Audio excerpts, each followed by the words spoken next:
राष्ट्र सर्वप्रथम, राष्ट्र सर्वप्रथम, राष्ट्र सर्वप्रथम, राष्ट्र सर्वप्रथम।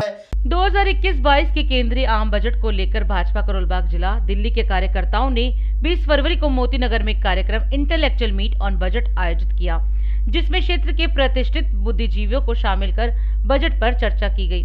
कार्यक्रम में मुख्य अतिथि के तौर पर नई दिल्ली सांसद मीनाक्षी लेखी और भाजपा के दिल्ली प्रदेश अध्यक्ष आदिश गुप्ता शामिल हुए। इसके अलावा भाजपा के कई नेता और निगम पार्षद भी मौजूद रहे। भाजपा नेताओं ने देश के विकास के लिए इस बार के बजट पर उम्मीद जताते हुए राष्ट्र सर्वप्रथम की टीम से बात की। 26 जुलाई 2019 को आदरणीय श्री ओम बिरला जी, जो कि अध्यक्ष हैं लोकसभा के, उनके द्वारा आपको chairperson of parliamentary committee on public undertaking आपको अपॉइंट किया गया। एक बहुत ही पावरफुल कमेटी की आप एक बहुत ही पावरफुल चेयरपर्सन है, और हमें आपके यहाँ आने से मुझे लग रहा है कि हमें भी एक बहुत बड़ी पावर का संचार हमारे बीच में भी हो रहा है आपके यहाँ पर आने से। इस बजट को हम केवल एक अकेले रूप में देखें वो गलत होगा। ये बजट एक कंटिन्यूअस प्रोसेस का हिस्सा है, और ये कंटिन्यूअस प्रोसेस शुरू होती है 2014 से। 2014 का पहला पड़ाव हमारा शुरू होता है सिर्फ 4 महीने के अंदर जनधन के खाते हमने जो खोले। किसी को ये बात तब पल्ले नहीं पड़ी थी। हम सब ने मिल के जाके नारायणा गांव जा रहे हैं, 10 गरा जा रहे हैं, पटेल नगर जा रहे हैं, जाके कैंप्स लगाए थे। आप सबने मदद की थी मेरी, सबने लगाए थे। और उसका कारण जो है वो यही था कि जो लोग अर्थव्यवस्था का हिस्सा ही नहीं है, जो सब बोलते थे ना कैश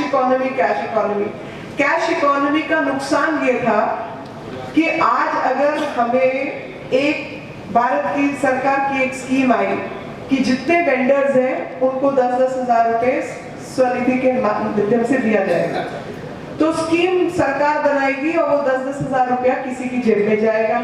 तो उन सबको हिस्सेदारी में शामिल किया, और उससे हमने अर्थव्यवस्था को मजबूत करने की नींव रखी, और सिर्फ 4 महीने के अंदर 40 करोड़ के आसपास खाते खोले गए। 4 महीने के अंदर 40 करोड़। तो आप एक इनएफिशिएंट बैंकिंग सिस्टम देखिए जो उनको दरवाजे के अंदर घुसने नहीं देता।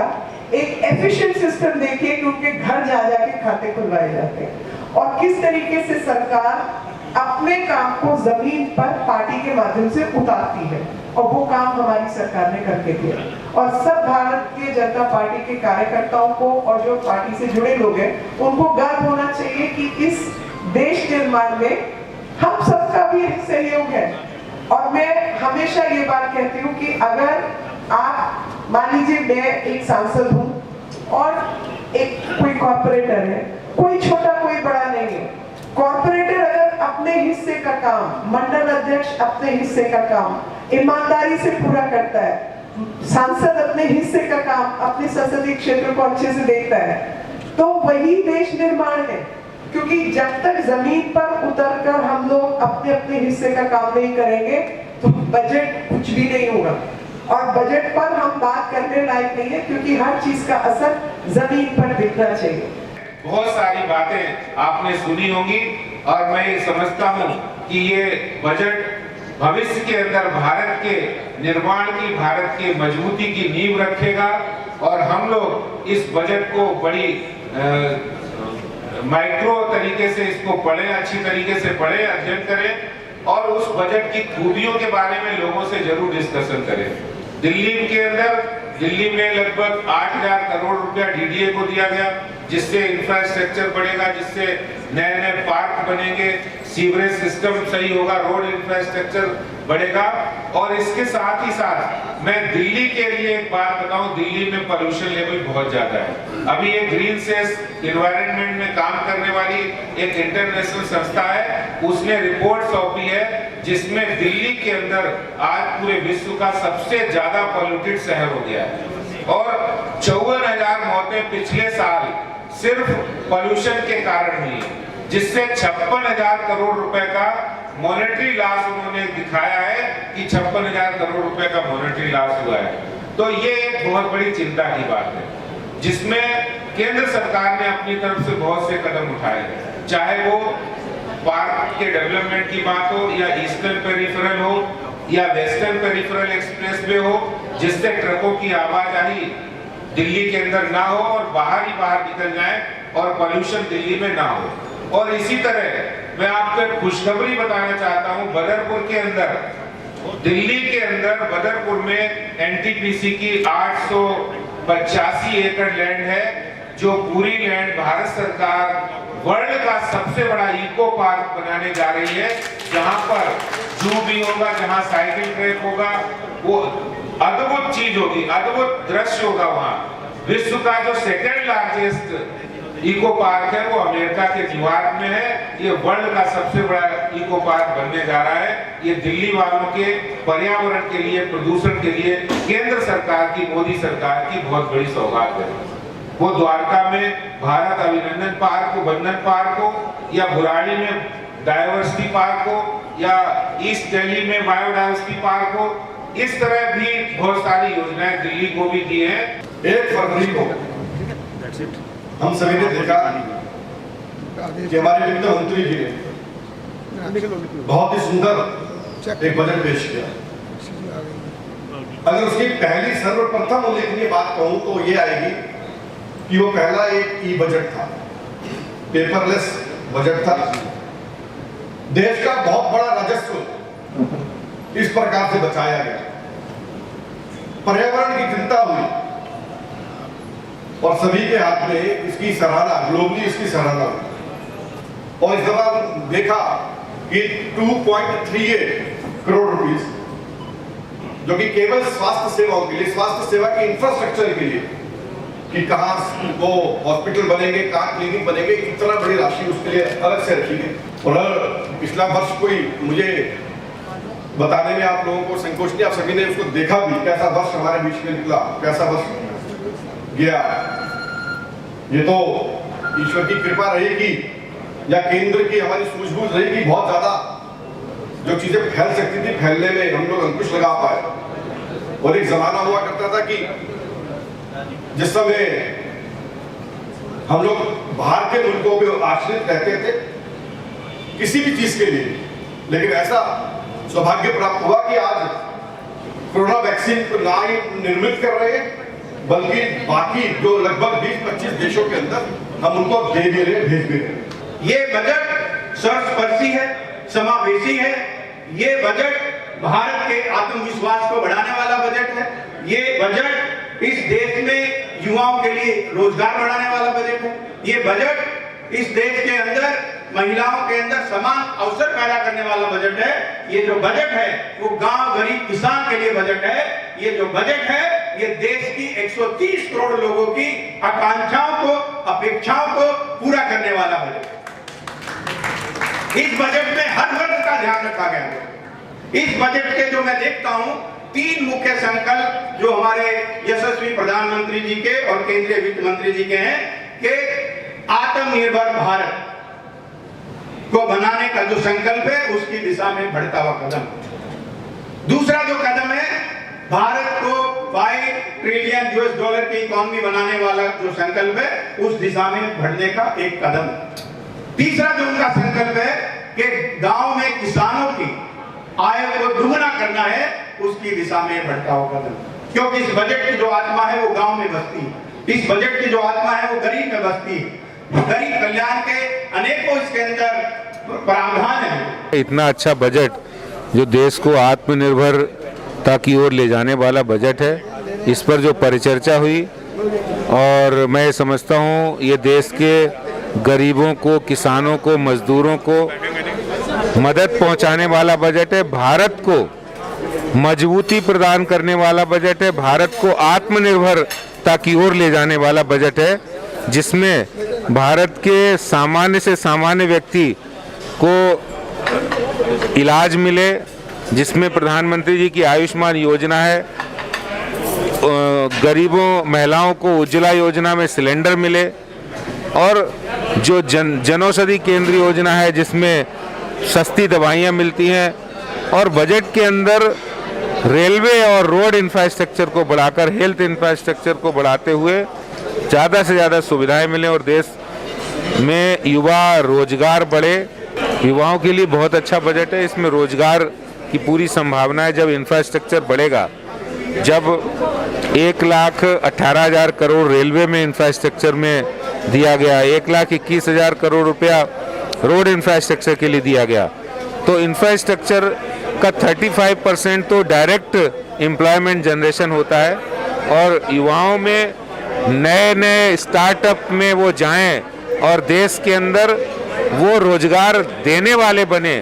इससे देश मजबूत होगा, रोजगार भी लोगों को मिलेंगे और जो अपने देश की पूंजी वो देश में रहेगी, ये देश को मजबूती प्रदान करेगी। आज का कार्यक्रम हमारे आदरणीय प्रधानमंत्री नरेंद्र मोदी जी के मार्गदर्शन में, जो हमारी वित्त मंत्री भारत सरकार बहन निर्मला सीतारमन जी हैं, उनके द्वारा जो इस दशक का पहला बजट 2021-22 का 1 फरवरी 2021 को पेश किया गया, उसके बारे में समाज के प्रमुख लोग जो समाज के विभिन्न हिस्सों में लोगों का प्रतिनिधित्व करते हैं, ऐसे लोगों के मार्गदर्शन के लिए ये कार्यक्रम रखा गया है, जो समाज के लोगों को इस बजट के बारे में जानकारी दे सकें कि आदरणीय मोदी जी के राज में किस प्रकार ये बजट पेश किया गया है। जो समाज के चहुमुखी विकास के लिए ये बजट है, समाज के हर वर्ग का ध्यान रखकर ये बजट बनाया गया है।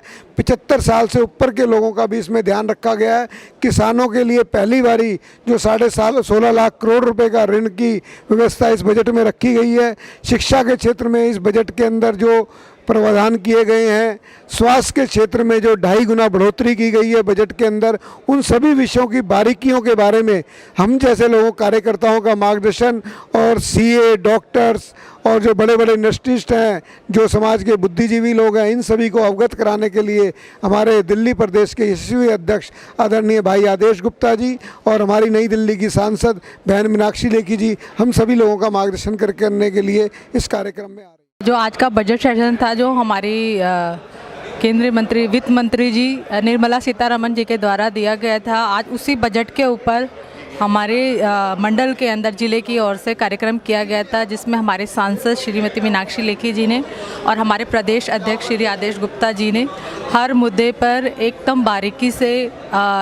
जो हमारे बुद्धिजीवी समाज के महानुभाव गणमान्य आए थे उनके समक्ष रखा। और मुझे लगता है कि जिसके मन में भी थोड़ी बहुत शंकाएं थी, आज वो शंकाएं भी दूर हो गई होंगी। ये जो बजट आया है, यह नरेंद्र मोदी का देश का सपनों का भारत है, जिसका उद्देश्य है कि किस प्रकार से यह बजट देश को आत्मनिर्भर बनाएगा और समतामूलक समाज बनाएगा। मैं ये बताना चाहता हूँ कि इस बजट के अंदर 137% की वृद्धि की गई है हेल्थ के अंदर। जो हमारे समाज में जो ऐसे लोग जो कि व्यथित हैं, जिनको स्वास्थ्य की सुविधा नहीं मिल पाती है, उनको इस बजट के द्वारा वह सुविधाएं मिल पाएंगी। साथ ही साथ इस बजट के अंदर जल जीवन मिशन की शुरुआत की गई है, जो कि घर घर लोगों को पानी पहुंचाएगा। पहले क्या होता था कि दूषित मात्रा में लोगों को पानी मिलता था, जिससे बीमारियां होती थी और बच्चे प्रदूषित होते थे। लेकिन यह बजट ऐसा है जो जल जीवन मिशन की तरह पूरे गाँव घर घर में पानी को पहुँचाएगा और आने वाले समय में हमारे बच्चे स्वस्थ रहेंगे। तीसरी चीज़ है PLI स्कीम, एक शुरुआत की गई है, जो मैं CEO हूँ, जानता हूँ इसको, कि प्रोडक्शन लिंक इंसेंटिव स्कीम है। इस स्कीम के अंतर्गत ये हुआ है कि जो हमारे कामगार हैं, जो हमारे बिजनेसमैन हैं, उनको इंसेंटिव मिलेगा कि किस प्रकार से वह इस देश को आत्मनिर्भर बना सके। इस प्रकार से यह देश 5 मिलियन जो ट्रिलियन डॉलर की इकोनॉमी है, उसको हम 2024 में अचीव कर सके, उस तरह से आत्मनिर्भर भारत की शुरुआत की गई है। आज का ये जो कार्यक्रम आपके सामने हुआ, जिसमें श्रीमती मीनाक्षी लेखी जी, हमारी मेंबर ऑफ पार्लियामेंट नई दिल्ली कॉन्स्टिट्यूएंसी से, और भाजपा के अध्यक्ष श्री आदेश गुप्ता जी मुख्य वक्ता रहे इसमें। और इसके अंदर जो कंसेप्ट था, जो विचार था, वो ये था कि जो यूनियन बजट 2021-22 जो पेश हुआ है पार्लियामेंट के अंदर, आदरणीय मोदी जी ने और निर्मला सीतारमन जी ने जो ये बजट रखा है, वो बजट जन जन तक पहुँचे, उसके तहत आज इस कार्यक्रम का आयोजन किया गया। और इसके अंदर बीजेपी, भले ये बीजेपी ने अरेंज किया, लेकिन इसमें बीजेपी का कार्यकर्ता नहीं था। इसमें जो क्षेत्र के बुद्धिजीवी वर्ग था, जो इंटेलेक्चुअल वर्ग था, वो हमने इनवाइट किया था। इस कार्यक्रम में केवल 8 से 10% बीजेपी का कार्यकर्ता था और 90% जो था वो बुद्धिजीवी वर्ग था। उसमें क्षेत्र के चार्टर्ड अकाउंटेंट थे, डॉक्टर्स थे, इंजीनियर्स थे, रिटायर्ड कुछ पुलिस ऑफिसर्स थे, डिफेंस पर्सनल्स थे, ऐसे करके कई टीचर्स भी आए थे इसके अंदर, कार्यक्रम के अंदर, और डॉक्टर्स भी बहुत सारे इस कार्यक्रम में थे। एम यही था कि जो हमारा इंटेलेक्चुअल जो है, जो जनता है, उसके अंदर हम इस कार्यक्रम को रखें, बजट के ऊपर हम इसके ऊपर चर्चा करें, ताकि वो बजट जो मोदी जी ने पूरे देश के लिए जन जन का, गरीब तबके तक को भी सोचते हुए जो रखा है, वो जन जन तक पहुँचे, पूरी जनता में पहुँचे। इसको लेकर आज का ये कार्यक्रम रखा गया था। राष्ट्र प्रथम के माध्यम से जनता को क्या संदेश देना चाहेंगे? आपका तो जो राष्ट्र प्रथम का नाम है वही सबसे बड़ा संदेश है, सबके लिए यही संदेश है, राष्ट्र प्रथम। देश बचेगा तो सब बचेगा, देश का विकास होगा तो सबका विकास होगा, ले दे के राष्ट्र प्रथम।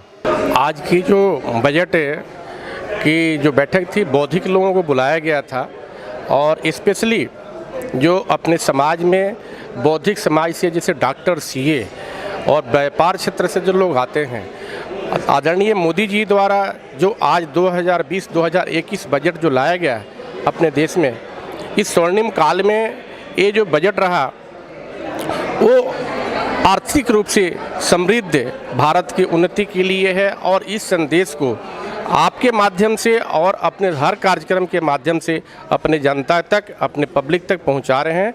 इस सुंदर बजट का सभी लोग हृदय से स्वागत कर रहे हैं, और मैं समझता हूं कि राजनीति और राष्ट्रनीति और उसके बाद अर्थनीति की जो योजना है, उसमें देश हमारा बहुत आगे बढ़ रहा है। प्रतिदिन देखिए 8 बजे रात्रि, 9 बजे सुबह राष्ट्र सर्वप्रथम की बात ललित सुमन के साथ कात्यायनी टीवी पर।